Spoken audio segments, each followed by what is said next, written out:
कल्पना करा, कोर्टात न्यायाधीश उभे आहेत आणि समोर दोन भाऊ आरोपीच्या पिंजऱ्यात आहेत. न्यायाधीश दोन्ही भावांकडे बघत म्हणतात, तुम्हाला 420 वर्षांची शिक्षा, आणि दुसऱ्या भावाला म्हणतात, तुम्हाला 415 वर्षांची शिक्षा. एकूण शिक्षा किती? तब्बल 835 वर्षांची जेल. हो, तुम्ही बरोबर ऐकलं, 835 वर्ष. आणि सर्वात धक्कादायक गोष्ट म्हणजे हे दोघेही भाऊ भारतीय वंशाचे आहेत. अमेरिकेत राहून त्यांनी असा घोटाळा केला की कोर्टाने इतिहासात नोंद होईल अशी कठोर शिक्षा सुनावली. नेमकं काय केलं होतं या भावांनी?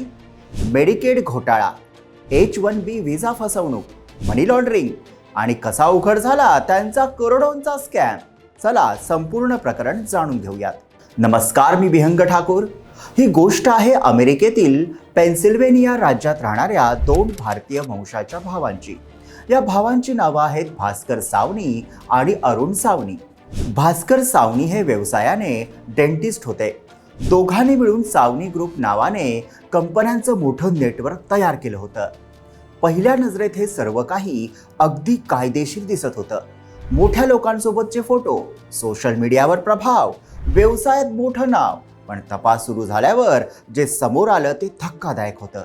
अमेरिकेत गरीब आणि कमी उत्पन्न असलेल्या लोकांसाठी सरकार मेडिकेड नावाचा आरोग्य विमा कार्यक्रम चालवते. या कार्यक्रमातून लाखो लोकांना मोफत किंवा स्वस्त उपचार मिळतात.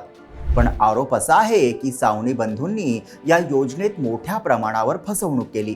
त्यांच्या दंतवैद्यकीय क्लिनिकला मेडिकेड करारातून वगळण्यात आलं होतं. तरीही त्यांनी बनावट उपचार दाखवून मेडिकेडकडून पैसे घेत असल्याचा आरोप आहे. तपासात आणखीन एक मोठा प्रकार समोर आला. काही बिलांमध्ये दुसऱ्या डॉक्टरांचा NPI म्हणजेच नॅशनल प्रोव्हायडर आयडेंटिफायर वापरला गेला.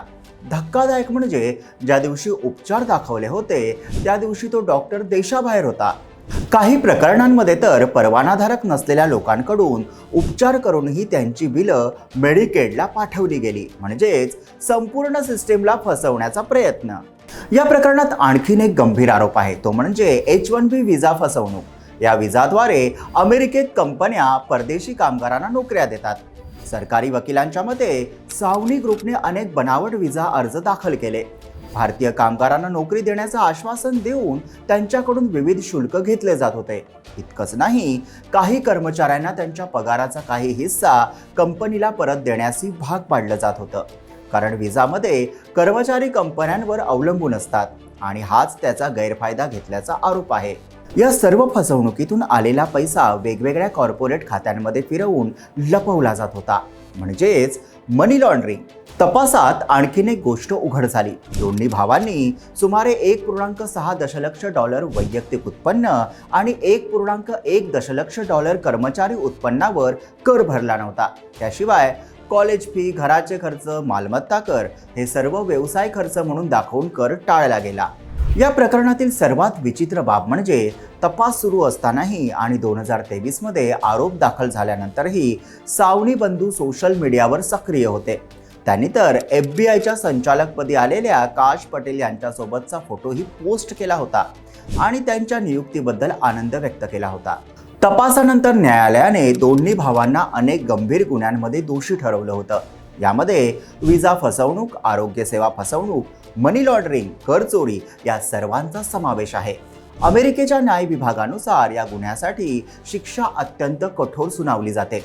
भास्कर सावनी 420 वर्ष, अरुण सावनी 415 वर्ष, म्हणजेच एकूण 835 वर्षांची शिक्षा. या प्रकरणातील अंतिम शिक्षा जुलै 2026 मध्ये सुनावली जाणार आहे. भास्कर सावनी यांच्यासाठी 8 जुलै, अरुण सावनी यांच्यासाठी 9 जुलै. तसेच त्यांच्या सहकारी अलेक्झांड्रा रेडोमियाखीलाही दोषी ठरवण्यात आले. तिला 40 वर्षांपर्यंतच्या कारावासाची शक्यता आहे. हे प्रकरण दाखवून देतं की सरकारी योजना, व्हिसा सिस्टीम आणि आरोग्य व्यवस्थेचा गैरवापर किती मोठ्या प्रमाणावर होऊ शकतो. पण त्याचवेळी अमेरिकेतील तपास यंत्रणा आणि न्यायव्यवस्था अशा गुन्ह्यांवर किती कठोर कारवाई करू शकतात हेही या प्रकरणातून स्पष्ट होतं. तर 835 वर्षांची शिक्षा योग्य आहे का? यावर तुमचं मत काय? कमेंटमध्ये नक्की लिहा.